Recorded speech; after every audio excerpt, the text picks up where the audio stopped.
Allez, bonjour à tous, j'espère que vous allez bien aujourd'hui. Revue de marché, on parlera de BTC avec une grosse volatilité, comme on le voit aujourd'hui, dès l'ouverture du marché US. Ensuite, on parlera d'Ether qui revient chercher des niveaux plus bas. On verra certaines altcoins, le marché US également qui est sur un niveau très important, qu'on a beaucoup évoqué ces derniers temps. Et voilà, on verra comme d'habitude 3 altcoins qu'on est demandé d'analyser. Alors, je commence ici sur le BTC, on est toujours au niveau de notre extrémité basse, on voit qu'on a eu un très bon pump là dans la journée, au point de revenir presque chercher l'extrémité haute dès l'ouverture du marché US, 14h, 15h30. Ici, on voit qu'on a eu un fort pump pour aller chercher 90 300 $, suivi directement d'un ravalement et d'un retracement.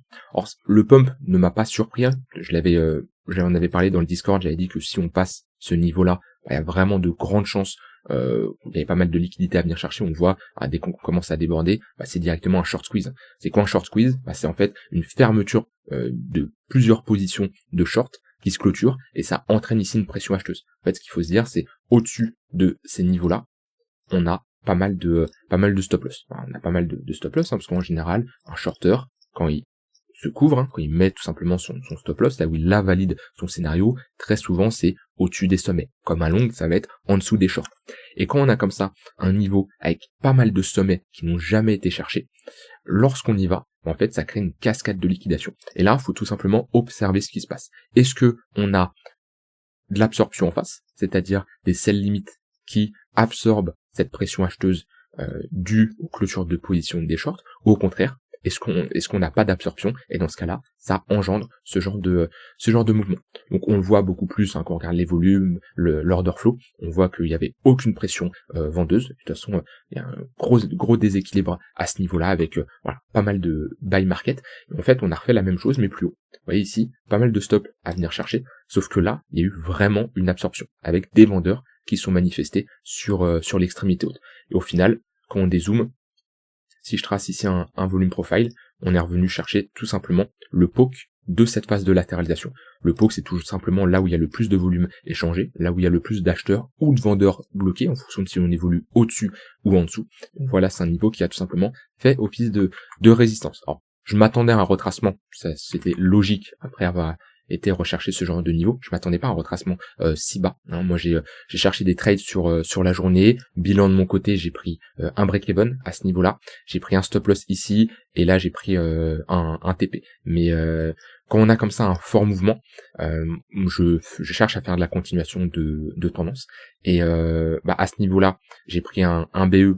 Mais au final, on a cassé ce range par le bas. Il y avait un niveau très intéressant vers les 89 000 $. À peu près, un bon cluster avec des buy market qui avait provoqué le pump sur cette bougie là, donc je m'attendais à une réaction acheteuse, on n'en a pas eu du tout. J'ai un peu mal géré ce trade quand même de mon côté. Des fois faut se le reconnaître, Des fois quand j'ai des trades gagnants, je le dis, quand j'ai des trades perdants, je le montre aussi, et ça m'arrive de mal gérer un trade, de mal suivre un peu mon plan, et surtout quand on réduit l'unité de temps, qu'on est vraiment sur du scalping, faut prendre des décisions encore plus rapides, et c'est là où on peut faire plus d'erreurs que si on fait l'intraday, du swing ou du trading long terme. En tout cas, celui-là, je le dis clairement, je l'ai mal géré, ce trade. Et ensuite, sur ce plus bas, ici, j'ai surveillé, j'ai une magnifique réaction acheteuse, avec surtout une prise de liquidité, il y a une absorption. Là, on voit, vous voyez ce que je vous ai montré juste avant, au-dessus de ces sommets-là, on a eu ici exactement la même chose. Au contact de ce plus bas, on a enclenché énormément de stop loss de longue, donc ça a créé une pression vendeuse et ça a été absorbé. Et directement après, on a eu une réaction acheteuse, donc je me suis positionné, mais j'ai pas voulu garder longtemps la position parce que pour moi c'était simplement un rebond. Voilà de ce côté-là pour mes trades du jour. Maintenant, sur le BTC, on a énormément de volatilité et on voit qu'au final, on a ici une bonne pression vendeuse avec un pump qui se fait rejeter globalement vers le poke, le milieu de range. Alors, peut-être pas le poke, non, le poke il est plus bas de cette grosse phase de latéralisation, mais on voit en tout cas que ce milieu de range fait office de résistance et on continue dans le sens de notre tendance qui est plutôt baissière. C'est dommage parce qu'on était repassé ici au-dessus Alors oui, je l'ai pas pressé, mais vous voyez, réaction pile poil sur le point pivot weekly, toujours ces niveaux, hein, je le répète chaque semaine, mais c'est important de regarder où sont ces points pivots, parce qu'on a de très bonnes confluences entre des fois des niveaux de support comme ici, point pivot weekly, ça peut être en confluence avec des tunnels pour faire de la continuation de tendance à la baisse. Mais ouais, c'est dommage parce qu'on était passé au-dessus du 15 minutes, au-dessus du 1 heure, mais voilà, on n'a pas réussi à accepter au-dessus du 1 heure et on a directement ravalé. Donc on est à nouveau sur notre extrémité basse, plutôt un niveau où on va chercher des longues, mais au vu de la pression vendeuse ici, plus un niveau est touché, plus on l'affaiblit, on crée pas mal de liquidité en dessous, et là-dessus, il faut être méfiant. Demain, attention, on a également des annonces, CPI, inflation, donc ça va créer de la volatilité également, en fonction de si on a des chiffres au-dessus ou en dessous des attentes. Donc demain, 14h30, attention aux annonces qui vont tout simplement sortir. Puis voilà, moi après, comme je l'ai dit, sur du long terme, mon plan ne change pas sur le Bitcoin, j'ai des ordres bien plus bas à ce niveau-là, et c'est là où je suis content quand même d'avoir pas mal de stable de mon côté, pas mal de stablecoins. Je vous ai partagé mon exposition, je suis globalement sur du 50-50. J'étais descendu à 40, 45, 55, 60, j'ai remis une petite cartouche sur le BTC à 86 000. Il y a une grosse partie des stablecoins qui sont en staking, et sur les 50% ici, j'ai majoritairement du Bitcoin et de l'Ether. Du Bitcoin que j'ai acheté, j'ai un prix extrêmement bas, où j'ai pris mes profits sur la montée, mais pas en totalité, parce que, et en plus j'en ai accumulé légèrement, parce que je ne veux pas me séparer de tous mes BTC. Et Ether également. Ether, j'aurais pu prendre un peu plus de profit, mais sinon j'ai quand même bien allégé.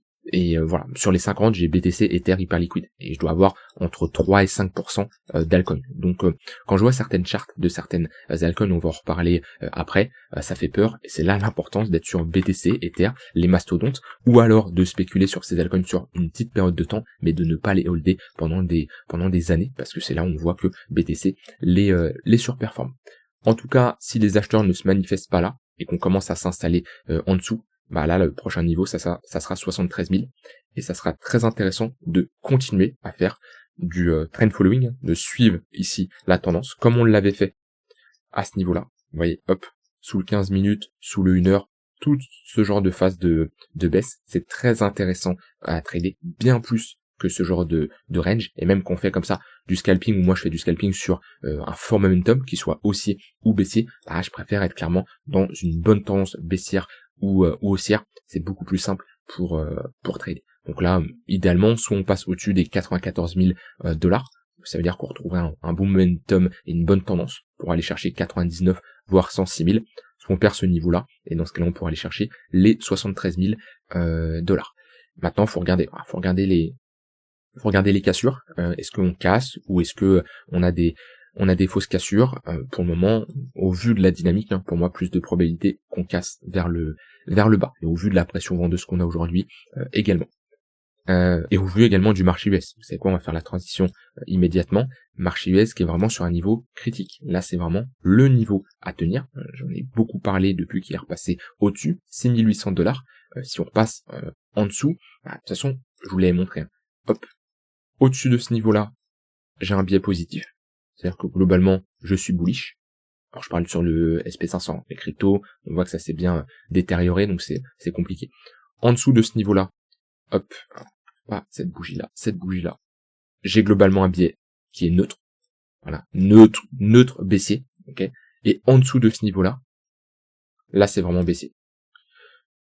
Là, on est sur ce niveau clé. À voir comment on va clôturer en 4 heures, en daily. Je regarde, là, on est vraiment sur du moyen long terme. Donc, je regarde, moyen terme, je regarde surtout le 4 heures et le daily. Donc, on commence à passer en dessous de ce niveau-là. On aurait une réintégration et ça serait pas très bon pour la suite. Que ça soit marché US, également sur les cryptos. Nasdaq, lui, il l'a déjà réintégré depuis un moment. Alors, peut-être qu'il a pris de l'avance. On voit qu'il l'a réintégré. On a même pullback, rejet. Donc, pour moi, ici, on peut revenir chercher bien plus bas. 24 300, 24 400 $, c'est une bonne zone. Et après, vraiment sur du très long terme, il y a un niveau important à tenir, là, c'est ce niveau-là. Je me mets en weekly. Et si on passe en dessous de ce niveau-là, déjà on reviendrait chercher les plus bas de cet été, et on validerait ici un M-top, qui est une structure de retournement, ce qui serait assez bearish, et on pourrait potentiellement rentrer ici dans une dynamique qui est baissière. Surtout qu'on regarde ici l'indice du dollar, on a quand même une corrélation, c'est assez rare, logiquement, quand on a un indice de dollar qui dump, on va avoir un marché US, des cryptos qui vont pump. Là, c'est plutôt le contraire, parce que quand on a un indice de dollar qui pump, on va être plutôt sur un sentiment risk-off, et quand on a un indice de dollar qui dump, on va plutôt être axé risk-on. Donc voilà.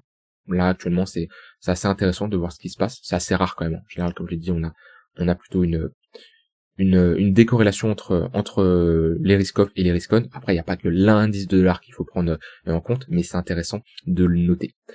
Au niveau d'Ether, Ether revient chercher son extrémité basse. On est passé de 3004 à 2008, toujours dans cette tendance qui est plutôt baissière également, sous les moyennes mobiles. Hop, on va passer sur du plus court terme en regardant cette charte-là sur Ether.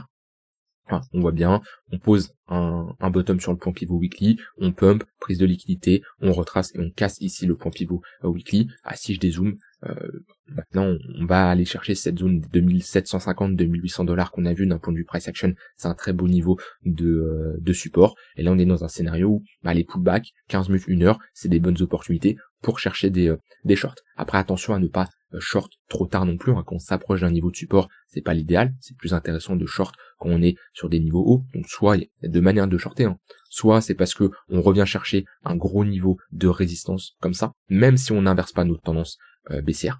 Alors c'est un peu faire de la contre-tendance, mais si on prend la tendance de fond, elle est quand même baissière, d'accord. Donc on se positionne quand même sur un niveau de résistance avec une invalidation par exemple juste au-dessus, ou alors on attend d'avoir une confirmation vendeuse, de repasser en dessous des moyennes mobiles.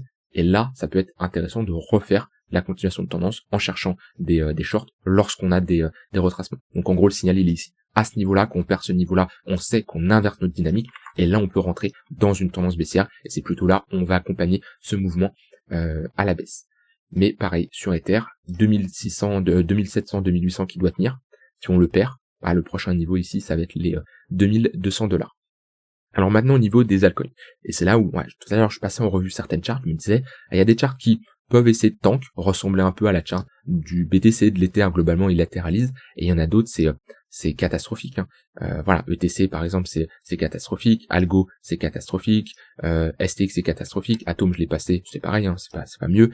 On voit la différence entre des altcoins qui ont une petite quand même pression acheteuse, en tout cas, ou alors on peut dire soit une petite pression acheteuse ou une pression vendeuse qui est moins importante. Comme je l'ai dit, on va voir Link, Avax c'est pas terrible, on va voir Solana, voilà, même si on commence à casser les plus bas, mais d'autres cryptos, Sui encore ça va, mais d'autres cryptos, VET, NIR, Hop, c'est moche. Tao, moi je suis sorti au moment où il y a eu ici ce break, j'ai vu que on réintégrait, je suis sorti à ce niveau-là sur Tao. Et ouais, j'ai bien fait. On retourne chercher des niveaux très bas. Et Tao, on reteste depuis un long moment. C'est pas pour ça que ça va casser. Juste pour moi, la chart me donne pas envie. Il y a très peu d'altcoins, de charts qui me donnent envie. Hyper liquide, c'est plutôt pas mal parce que on revient chercher des niveaux de support, mais graphiquement, c'est pas incroyable. Moi, j'ai des premiers ordres qui sont exécutés sur Hyper Liquid parce que j'estime qu'on revient chercher un niveau intéressant sur du long terme. Mais là, c'est déjà parce que j'ai des convictions d'un point de vue fondat. C'est pour ça que je me positionne ici, mais d'un point de vue technique, Hyper Liquid, pour le moment, c'est pas exceptionnel. Il y a des charts qui sont pires, oui, mais voilà, pour le moment, on est dans une trend qui est baissière. Donc oui, je me positionne ici. Pourquoi? Parce que j'ai quand même du cash, et c'est surtout du cash que j'ai désexposé pendant cette montée. Maintenant, sur ma balance cash crypto, là je suis à 50-50. Si tous mes ordres se font exécuter ici, je vais pas passer à 70-30. C'est une faible exposition. Je vais peut-être passer à 53, 54, grand maximum. Pourquoi? Parce que ma plus grosse partie de mon exposition, ça va être si je valide ici une structure en W. Si je valide tout simplement un signal qui m'inverse cette dynamique. Voilà, je commence à me positionner parce que j'estime, comme je l'ai dit, qu'on revient chercher des premiers niveaux intéressants. Maintenant, j'ai pas le gros signal. Et tant que j'ai pas une inversion de ma dynamique sur BTC, voilà, je préfère patienter. J'ai un côté plutôt investisseur passif, c'est le cas quand je mets comme ça des ordres en mode épuisette, mais en étant tous les jours devant les charts, j'ai quand même des entrées plutôt actives quand j'essaye de timer le marché, d'avoir simplement une réaction acheteuse, un signal plutôt dans mon sens, et pour le moment il n'a pas encore lieu. Donc c'est pour ça, pour le moment, tant que j'ai pas une inversion de ma dynamique, j'aurai pas une exposition à, 80 crypto, 20% cash. Non, c'est pas possible. Je peux remonter à du 55-45, mais je vais toujours garder une partie de cash. Maintenant, je sais qu'il y en a qui sont full stablecoin. C'est un choix. Moi, je ne procède pas comme ça. Vous ne verrez jamais dire je suis à 0,100. Ça veut dire que je suis full cash et j'ai plus de crypto. Non, parce que déjà, comme je dis, je considère que garder du Bitcoin sur du long terme, c'est important. Ok, donc c'est pour ça que je ne descendrai jamais en dessous de 20-25%. J'ai déjà été chercher du 30% d'exposition, mais même déjà 20%, c'est assez rare parce que je souhaite quand même rester à minima exposé. Et ça me dérange pas d'être à 50-50. Pourquoi? Parce que il y a une différence entre être à 50-50 avec ici majoritairement du BTC et de l'Ether, et encore plus du BTC, que 50-50 en étant full altcoin. La personne qui me dit je suis 50-50 en étant full altcoin, c'est pas terrible. Moi, en tout cas, avec mon profil, j'ai toujours et ça prend pas en compte mon capital de trading, ok. Enfin, le 50% de cash ici ne prend pas en compte mon capital de trading, deux choses qui sont différentes. Donc voilà comment je procède en toute honnêteté. Maintenant, chaque exposition, chaque gestion est propre à votre profil. Ça, c'est vraiment important. À votre profil, à vos convictions, à votre stratégie, et surtout à votre psychologie. Alors, au niveau des altcoins, vous pouvez demander d'analyser. Justement, il y avait Tao. On va repasser Tao en revue. Alors, Tao, où est-ce qu'on en est? Eh ben, on s'approche de ce gros niveau de support. Sur ce niveau de support, ça peut être une bonne zone pour chercher des longues. Par contre, si on commence à passer en dessous de ce niveau-là, et avoir ici un signal où on clôture en dessous, ça sera pas terrible, et on aurait potentiellement la sortie de cette phase de latéralisation par le bas. Donc tant qu'on garde ce niveau-là, ça va, on perd ce niveau-là, ça sera très moche pour la suite. Donc ça peut être une invalidation long terme. Parce que oui, si on perd ce niveau-là, pour moi, Tao peut revenir chercher ici les $80. Certains vont me dire, quoi, non, c'est impossible. Si, c'est possible. Commencez pas, tout est possible. Regardez Solana, ce qu'elle a fait en 2021-2022, ok, Tao peut descendre très bas. Tao peut casser ces creux-là. Et le problème, c'est que vous êtes tous à vous dire non, ça c'est impossible, ça c'est impossible. Mais en crypto, tout est possible. D'accord? Surtout sur des altcoins. Il y a des altcoins qui peuvent aller chercher les $0 en une fraction de seconde. On l'a vu avec Terra Luna lors du dernier cycle. Pourtant, elle était dans le top 10 des cryptos. Donc ça, c'est quelque chose à prendre en compte. C'est pour ça que vous devez avoir une bonne gestion de votre risque. Maintenant, pour le moment, Tao, c'est pas terrible. Ça me donne pas envie de me positionner. Si on commence à avoir une réaction acheteuse, une pattern ici, ok, pourquoi pas. La zone est bonne, mais ça manque de réaction acheteuse. Donc c'est bien d'avoir votre zone, mais après il faut une réaction acheteuse, sinon vous anticipez trop la suite. Ensuite j'ai une analyse de BAT. Alors, on en est où? Alors ce qui est bien sur BAT, c'est qu'on a quand même validé ici une structure en W. Maintenant il y a, est-ce que vous vous positionnez sur une structure en W alors que BTC est bearish, ou en tout cas n'est pas bullish pour le moment, ça c'est un fait. C'est à vous de voir.